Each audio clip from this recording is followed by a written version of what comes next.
lo voy a compartir. Muy bien. Aquí tenemos científicas mexicanas y su trayectoria en la academia en tiempos de COVID-19. Bien, vamos a comenzar acerca de cómo empezó. Pues empezó en el mes de marzo del 2020 y la OMS, la Organización Mundial de la Salud, pues así lo decretó.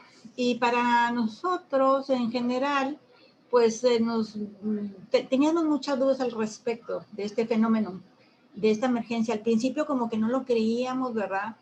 Y bueno, tuvimos que aceptar esta situación porque ya las situaciones estaban muy graves en Europa, llega a la América por esta globalización de una manera muy rápida.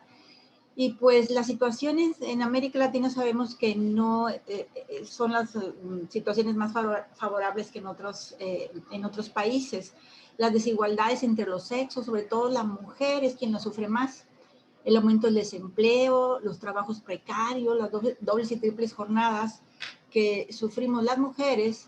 Y pues aunado a todo esto, se viene el cierre de las escuelas y las universidades. De repente se nos dice en la academia, se van a su casa, no abrazos, no besos, ya no se acerquen, estaba prohibido ya todo, nos soltó en shock. Y de la noche a la mañana nos regresamos a nuestras casas. Ese es el lugar donde se supone que pues debe de ser un lugar de reposo, de armonía, etcétera, se volvió diferente. Y ahora lo vamos a explicar más adelante. En ese sentido, pues sabemos que esta situación de cerrar puertas, pues afectó a muchísima gente en todo el mundo. 1.570 millones de estudiantes en 191 países se regresaron a sus casas.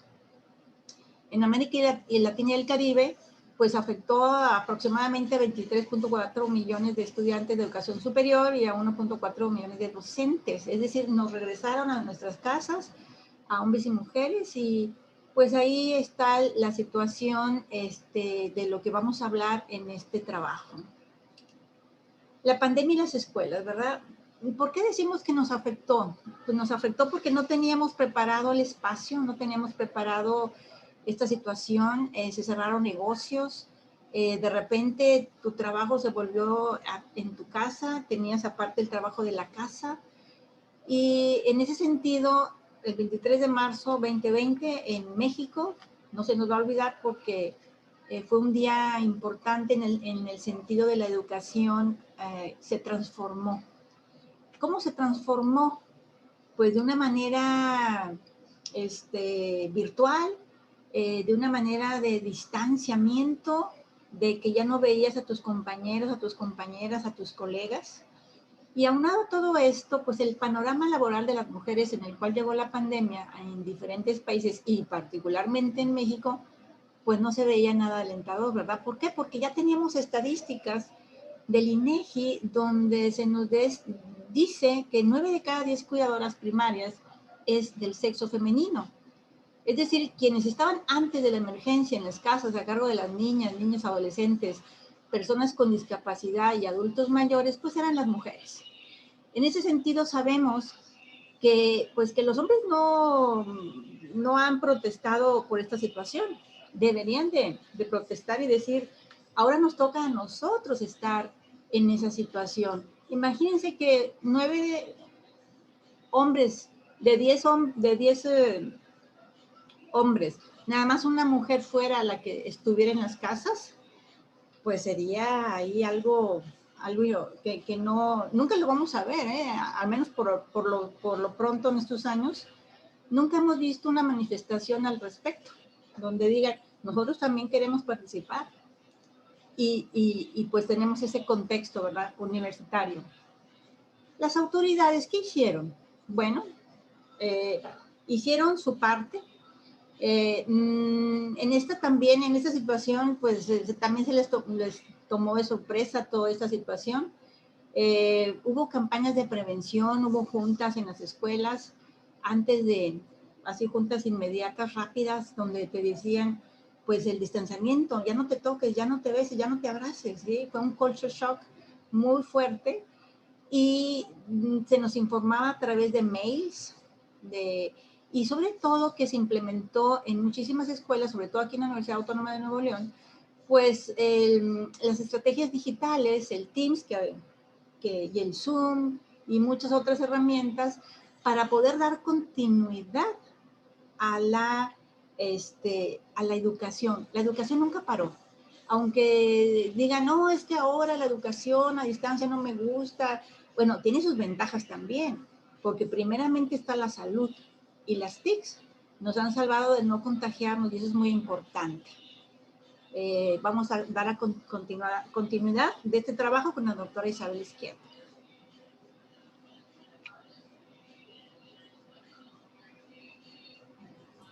Muchas gracias, doctora Olga Nelly. Agradezco también la invitación a la Universidad Autónoma de Nuevo León y la participación en toda esta semana de investigación. Muchas gracias. Efectivamente, todo lo que nos comparte la doctora Olga Nelly es parte del contexto en el cual se desarrolló esta investigación. Nosotras hemos estado trabajando a lo largo de este tiempo de pandemia en una investigación a nivel nacional de la cual les vamos a compartir los resultados. En esta investigación, nuestro objetivo fue conocer las experiencias de las científicas mexicanas enfrente, ¿no? En este contexto pandémico. Nos interesó particularmente conocer cuáles fueron las tensiones que ellas vivenciaron en esta pandemia y también de qué manera las enfrentaron. Particularmente nos vamos a centrar, o nos centramos más bien, en las estrategias de afrontamiento. Hay una diferencia entre las estrategias en general y las estrategias de afrontamiento, y particularmente para este caso nos centramos en aquellas estrategias que parecieron contribuir a la gestión de los eventos tensionantes que se les presentaron a las investigadoras. Les compartimos que la metodología que nosotras utilizamos fue de corte exploratorio, cualitativa. Particularmente usamos el método biográfico a través de los relatos de vida. Hicimos un trabajo de campo virtual con las científicas. Entrevistamos a 15 científicas, todas ellas, bueno, 14 de ellas de tiempo completo, solo una por horas. Están adscritas a 8 universidades públicas mexicanas. En las universidades se ubican particularmente en 4 regiones del país, esto pensando en la división que hace la NUYES con respecto a esta ubicación y división. Los rangos de edad de las académicas están entre 34 y 67 años. Esto es muy importante porque nos brinda una idea de las trayectorias laborales en las que se encuentran. Algunas son jóvenes investigadoras que están iniciando su trayectoria académica y algunas científicas ya tienen una trayectoria consolidada. También es importante mencionar que como científicas, como PITCs de las universidades públicas, como sabemos, trabajan no solamente en el desarrollo de investigación, de sus proyectos de investigación, sino que también imparten docencia, realizan cuestiones de gestión y de difusión, etc. Espero que se alcance a ver. Este es un cuadro que elaboramos un poco para mostrar en general algunos elementos de identificación sobre las participantes en el estudio. Como verán, son estas investigadoras. Todas ellas participaron, están en áreas adscritas de las ciencias sociales y humanidades. Hay una justificación del por qué nos centramos solamente en esta área. Ven que las diferentes regiones de donde están ubicadas, centro-sur, centro-occidente, noroeste, algunas son miembros del SNI y pues como les decía, la mayoría son PTCs, es decir, que tienen un trabajo de tiempo completo en las áreas de trabajo en las universidades. Bueno, vamos a pasar, si alguien desea que le compartamos los resultados de nuestra investigación, con mucho gusto. Nosotras aquí estamos, intentamos hacerlo de manera lo más resumida posible. Esta es una investigación más larga, les decía, es a nivel nacional, entonces, pues bueno, los resultados son mucho más amplios. Los estamos resumiendo en esta parte, en esta participación. ¿Cómo se enteran las investigadoras? Me parece que todas y todos, como participamos en este contexto pandémico, sabemos, ¿no?, cómo fue este trayecto y este contexto tensionante en el que nos encontramos desde el año pasado. Las académicas lo que nos compartieron es que generalmente se enteraron por la televisión, por medios de comunicación masivo. Algunas de ellas que tienen familiares en el extranjero, pues bueno, se enteraron primero de ello. Y lo que comentaba la doctora Olganelli es bien importante porque al principio ya nos dicen es que no lo creíamos, ¿no? Lo que pasaba allá en China, muy, muy lejos, de repente, ¿no? Llegó a mi casa con mis vecinos. También otro elemento que es importante mencionar es cómo ellas recibieron la información de parte de las instituciones en donde ellas trabajan. Efectivamente, fue a través de reuniones virtuales. Algunas todavía alcanzaron a hacer reuniones presenciales. Y les comunicaron la suspensión de labores también por medio virtual, de manera virtual, y las propias autoridades de sus universidades implementaron algunas acciones. Estas fueron variadas, muy, muy variadas. No nos vamos a detener en ello, pero fueron variadas, desde brindarles información, retomar la información que la NUYES había difundido a nivel nacional. Hicieron también algunas acciones a nivel intra de las universidades, pero en general se apreció que las propias científicas tuvieron que hacer esta transición de manera solitaria, y eso es muy importante destacar. Así es.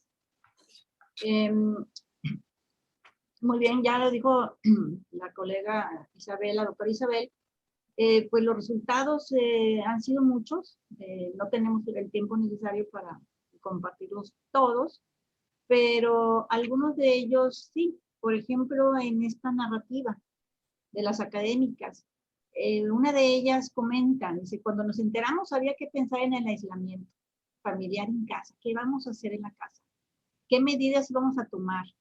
¿Quién iba a salir y quién no? Porque realmente, pues muchas llegaron, y me incluyo, había un pánico. Una nueva forma de relacionarnos sin abrazos ni besos. Y solo llamadas a familiares para que nos cuidemos todos. Y el home office en casa. Ese home office nos ha traído, pues, algunas consecuencias positivas, unas no tan positivas, ¿verdad? Porque hay algunas personas que no tenían espacio o que no tienen espacio.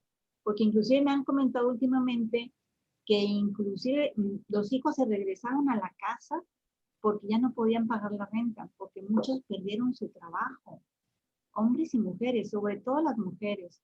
Entonces, ese home office en casa, pues nos ha complicado un poquito, siempre y cuando no tengas el espacio suficiente. Si tú tienes el espacio, pues qué bueno. Pero aquí la pandemia realmente nos ha dado una nueva forma de vivir, y eso es lo que tenemos que afrontar. Entonces, lo que se identifica como prioridad es la salud, definitivamente. El no enfermarse ya es ganancia. Entonces, y luego también la cuestión laboral, lo económico. Y pues tenemos otras estrategias, si los quieres mencionar, doctora Isabel. Sí, antes podremos pasar la 11, por favor. A la 11. Sí, ahí.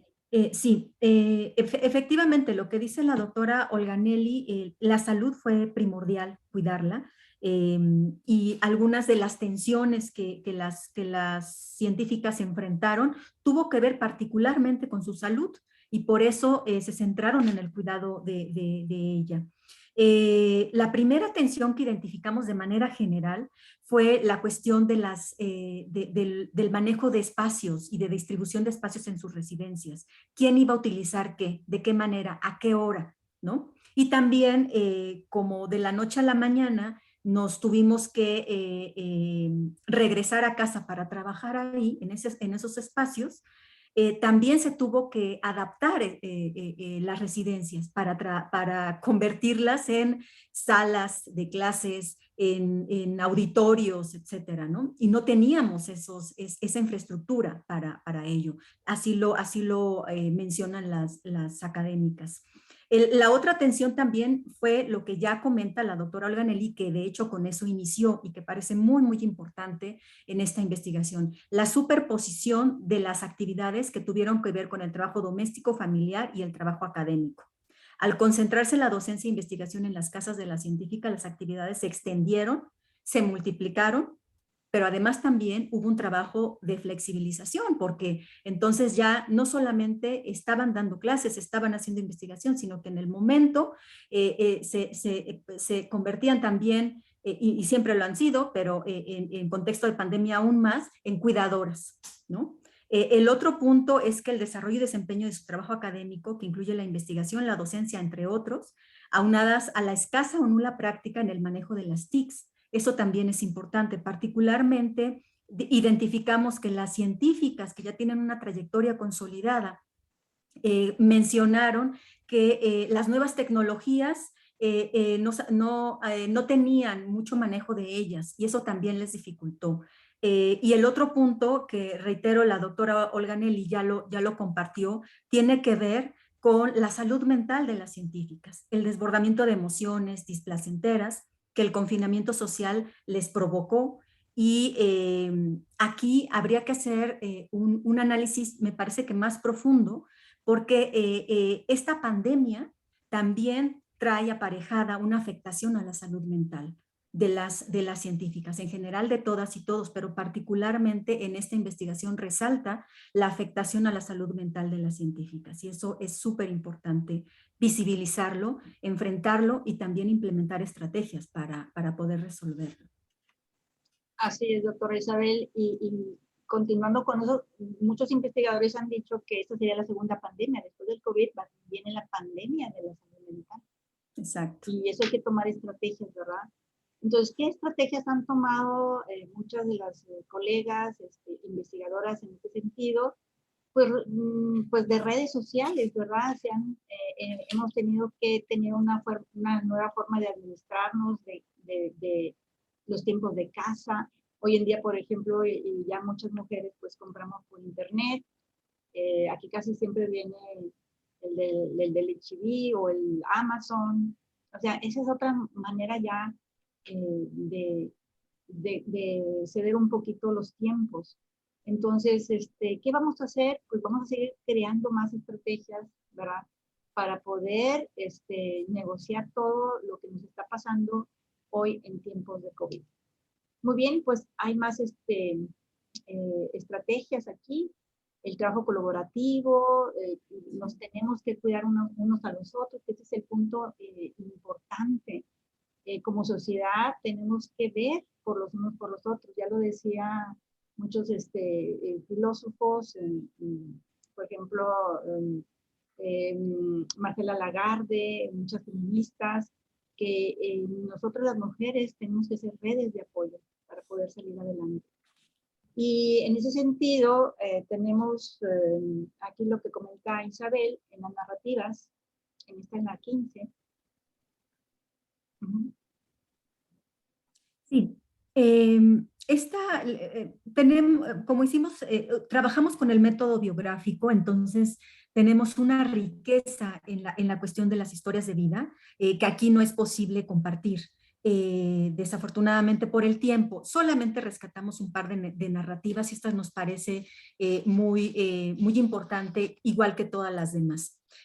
Una de las académicas, contextualizando todo lo que hemos compartido, nos decía: mi marido da por hecho que no trabajo por el hecho de estar en la casa. O sea, ahora que nos mandaron a trabajar a la casa, pues él piensa que porque estoy en la casa, debo retomar las funciones o el rol que la sociedad y nuestra cultura me ha asignado como género. Antes ya teníamos, él ya me había empezado a respetar, yo trabajo, tengo un horario, yo llegaba a la casa y juntos preparábamos algo. Ahora no, ya no. Desde el confinamiento ya no lo hace. El hecho de que me vea en la casa, para él es como invisibilizar mi actividad como maestra. Llega gritando, quiere que le dé de comer, a veces estoy en clase y pues tengo que apagar el micrófono porque pasan esas situaciones. Él gritando, es muy tenso.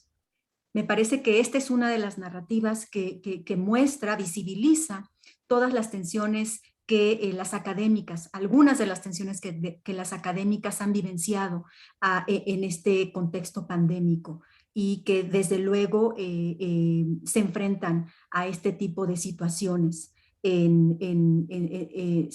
han enfrentado a este tipo de situaciones en sus residencias.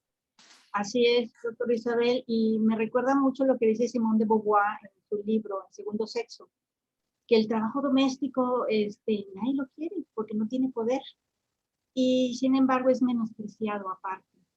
El trabajo se le dijo a las mujeres como si fuera algo del cielo, que nosotros lo teníamos que hacer, pero no, eso es un trabajo de los dos, tanto de hombres como de mujeres. Ya me gustaría a mí un día escuchar o que digan los compañeros hombres que digan, no, si menosprecian tanto esa labor que han hecho por milenios las mujeres, ¿por qué no lo hacen ellos? Porque saben que no hay reconocimiento. Entonces, esa es la situación.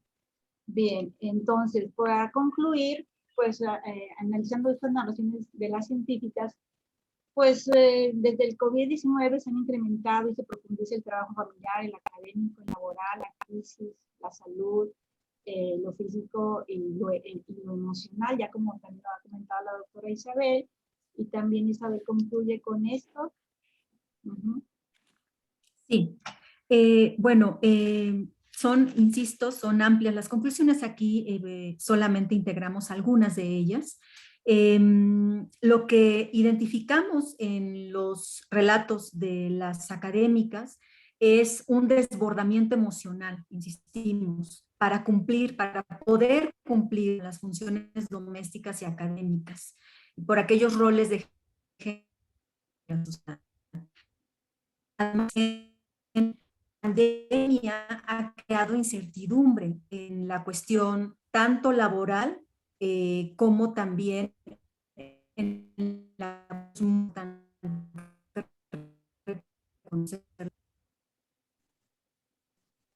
Así es. Entonces, pues identificar los recursos que las académicas han hecho para disminuir esta tensión es responsabilidad de todos, de las autoridades, de la familia. Siempre todos y todas hiciéramos estos apoyos, pues esta situación sería más llevadera. Entonces, la responsabilidad de las autoridades también es brindar esos apoyos y entre todas y todos, pues enfrentar esta situación pandémica para llevarlo de la mejor manera y así pues tener más adelante tratar de tener una vida mejor y sobre todo en equidad. Muchísimas gracias. Muchas gracias. No sé si hay alguna pregunta o algo. Voy a quitar la presentación. Sí, doctora. Hay una pregunta en el chat. Es la siguiente. Siendo la ciencia vista tradicionalmente desde una perspectiva patriarcal, considerada un estudio de hombres, ¿qué papel juegan las y los docentes para motivar a niñas y mujeres al involucramiento científico? ¿Y qué cambio puede generar una educación inclusiva en la reducción de la brecha de género? Bien, pues muchísimo. Ya lo han dicho muchísimos filósofos que la única manera en la cual se va a disminuir la brecha de género es a través de una educación, pero de una educación inclusiva, una educación con perspectiva de género y sobre todo también que en las familias, dentro del hogar, se respeten tanto papá y mamá, que haya equidad, que haya igualdad, porque si yo veo en casa que nada más el que manda ahí y el que decide y el que ordena es el padre, pues los hijos que aprenden, se están repitiendo roles de esta situación y se tiene que erradicar esas situaciones. Entonces, ya lo decía John Stuart Mill, se aprende en casa los primeros pasos de la igualdad, del derecho, de la democracia. Y en la escuela, que es el segundo lugar que nos da la vida para aprender mejores cosas, entonces tenemos una responsabilidad muy grande, tanto maestras, maestros, docentes, investigadoras, científicos, para que mujeres y hombres entren más a la ciencia. Por eso no tenemos muchas mujeres en la ciencia. Estamos muy rezagados todavía en México, porque antiguamente pues se le prohibía a las mujeres y se les encasillaba en un rol. Y ese rol nada más era cuidar a los hijos y al marido y que dejara la escuela. Hoy en día, por ejemplo, tenemos mujeres y hombres, inclusive mujeres más en licenciatura que hombres. Sin embargo, cuando se casan, pues el mismo sistema las regresa al hogar porque no hay apoyos generales como guarderías, una educación más de calidad para que las mujeres no se preocupen tanto de los hijos. Entonces sí tenemos que hacer políticas públicas mejores y las instituciones tienen esa responsabilidad y todas y todos, todos tenemos una parte de conciencia, de análisis para que esto vaya cambiando un poco, porque realmente la igualdad no la hemos alcanzado las mujeres a pesar de las leyes y a pesar de la ciudadanía.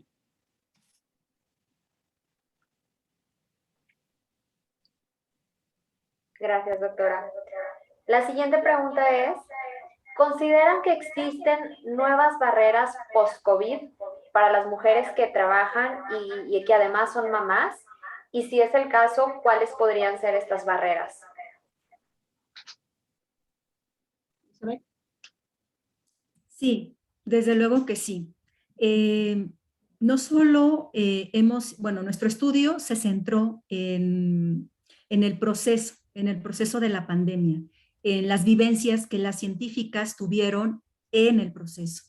Será muy interesante ver, todavía no estamos en esa etapa, todavía no la estamos, aunque ya en varias universidades a nivel nacional ya hemos regresado al trabajo presencial, incluye a la Universidad Autónoma del Estado de Morelos, pero todavía está por verse cómo será ese regreso a la nueva normalidad. Pero desde luego que habrá tensiones y habrá situaciones que enfrentar en general, pero particularmente para nuestras colegas científicas madres, ¿no? Entre ellas tendrá que ver, y bueno, no solamente para las científicas, también para el estudiantado, ¿no? Las mujeres que están estudiando licenciaturas, maestrías y doctorados también. Yo ahora mismo tengo una tesista doctoral que hace 1 o 2 meses tuvo a su bebé. Entonces, me parece que aquí los desafíos que se enfrentan son muy importantes y tiene que ver con la cuestión de la salud, tiene que ver con el regreso a una infraestructura, ojo con eso, a una infraestructura que las instituciones permitan, ¿no? Que brinden, ¿no? Esa seguridad de no contagio, de estar en un ambiente seguro, en un ambiente en donde puedan desempeñar su trabajo laboral, su trabajo académico, en el caso del estudiantado, su trabajo formativo, de manera que les permita desarrollar los productos que se les están exigiendo. Me parece que está por verse cómo va a acontecer todo este proceso con la nueva realidad que vamos a enfrentar,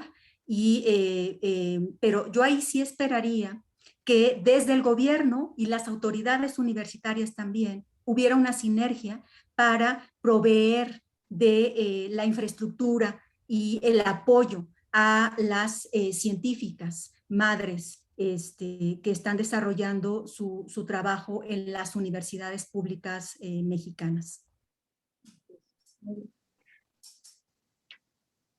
Muchas gracias, doctora. La última pregunta sería la siguiente. Diversos estudios y reportes a nivel nacional e internacional concluyen que esta pandemia ha generado mucha desigualdad, más desigualdad que la que existía antes.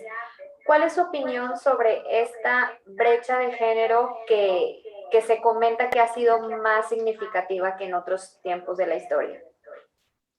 Bueno, esta desigualdad ya la teníamos antes de la pandemia, ¿sí? No es nuevo. La brecha de género también ya la teníamos antes de la pandemia. Ahora se ha acentuado más. ¿Por qué? Porque algunas se quedaron sin trabajo, sin guarderías, sin esos apoyos gubernamentales que han cambiado algunos, otros pues han modificado. Y el problema también, ya lo dijo también la doctora Isabel, es la salud, ¿sí? Algunas se han enfermado, inclusive se dice que se han enfermado más mujeres, aunque no han muerto más mujeres, sino que se han enfermado más, porque han sido las cuidadoras. Esa es una gran brecha mientras los hombres no se involucren en el cuidado de las hijas, de los hijos, de los adultos mayores. Esta brecha no va a bajar, ¿sí? No va a disminuir, porque realmente todavía queda ese estereotipo de que las únicas con excelencia moral para cuidar a alguien eran las mujeres, y no es cierto. También los hombres tienen esa excelencia moral, pero como lo ven muy lejano, dicen, no, pues ya tengo yo ahí a alguien que cuida a mi mamá, cuida a mi papá, aunque no tengan hijos, pues está esa situación, ese imaginario colectivo de que las mujeres son las únicas, y no, tenemos excelentes enfermeros, tenemos excelentes enfermeras también, pero tenemos que involucrarnos todos y todas, mientras los hombres realmente ese sentido común de no cuidar y de no involucrarse, y que diga, pues que eso a mí no me toca, yo nada más la apoyo, la ayudo, en lugar de decir yo comparto esa responsabilidad porque es mi obligación, esta brecha no va a disminuir. ¿Por qué? Yo he entrevistado, por ejemplo, a mujeres en el Congreso y me dicen, es que yo me tengo que regresar y ellos se quedan aquí o se van todavía a lidiar con las iniciativas, y porque yo tengo esa obligación moral de regresar, y el hombre todavía no tiene esa obligación que debería de tener para compartir al 100%, y que no lo que diga el INEGI, que las mujeres todavía hacen más horas de trabajo en el hogar y los hombres no. Entonces, sí, necesitamos cambiar esa idiosincrasia, donde enseñarle a los niños desde chiquitos y a las niñas que los dos somos responsables de las tareas domésticas y también de la economía, porque hoy en día las mujeres también trabajamos, también pagamos impuestos, entonces tenemos que cambiar eso. Muchas gracias. Muchas gracias, doctora. Tenemos una última pregunta en el chat. ¿Qué cambio se puede esperar en el futuro sobre los espacios seguros para las mujeres? ¿Se ve? Yo esperaría que sí tuviéramos cambios. Está por verse, insisto, está por verse porque todavía no podemos considerar que ya estamos en un contexto pospandémico, aunque ya estamos vacunadas y vacunados, pero todavía no podemos decir, o bueno, yo considero que todavía no puedo decir que es en un contexto pospandemia. Yo esperaría que hubiera cambios de infraestructura en nuestras instituciones. Entiendo que nuestras universidades públicas, particularmente las públicas, tenemos una situación muy compleja con respecto al financiamiento público que nos permite desarrollar nuestras diversas actividades académicas. Pero me gustaría, y es un deseo, me gustaría después de vivir en carne propia la pandemia, todas y todos nosotros lo hemos vivido, y después de haber hecho este estudio con la doctora Olga Nelly a nivel nacional, sí esperamos que el gobierno sea sensible para las trabajadoras y los trabajadores universitarios, académicos, administrativos en general, y por supuesto para el estudiantado, y que se brinden estos cambios de infraestructura en las universidades para que sean espacios seguros de retorno, porque luego lo que nos podemos encontrar es que regresamos y no hay infraestructura, regresamos o no hay jabón, no hay gel, cosas tan que a lo mejor ahorita podrían, antes a lo mejor pasaban desapercibidas, pero ahorita lavarse las manos, por ejemplo, puede salvar una vida, ¿no?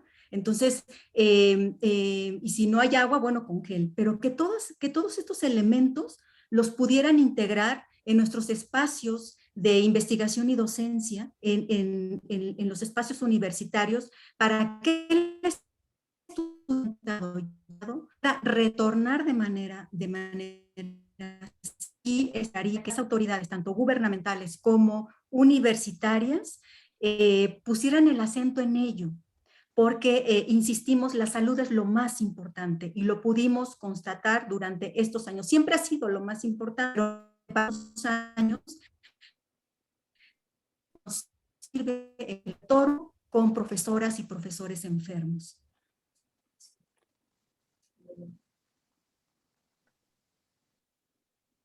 Gracias, doctora. Pues con esto damos como finalizado este webinario. Agradecemos traer a la mesa un tema tan importante para todos en la actualidad. Muchas gracias, doctora Isabel. Muchas gracias, doctora Olganelli. Siempre es un gusto platicar con ustedes sobre estas temáticas. Y nada más agradecerles también a las personas que nos están viendo y recordarles que el registro para este webinario, para la emisión de su constancia, está en el chat. Muchas gracias, doctoras, de nuevo. Muchas gracias. Que tengan una excelente tarde. Igualmente. Muchas gracias.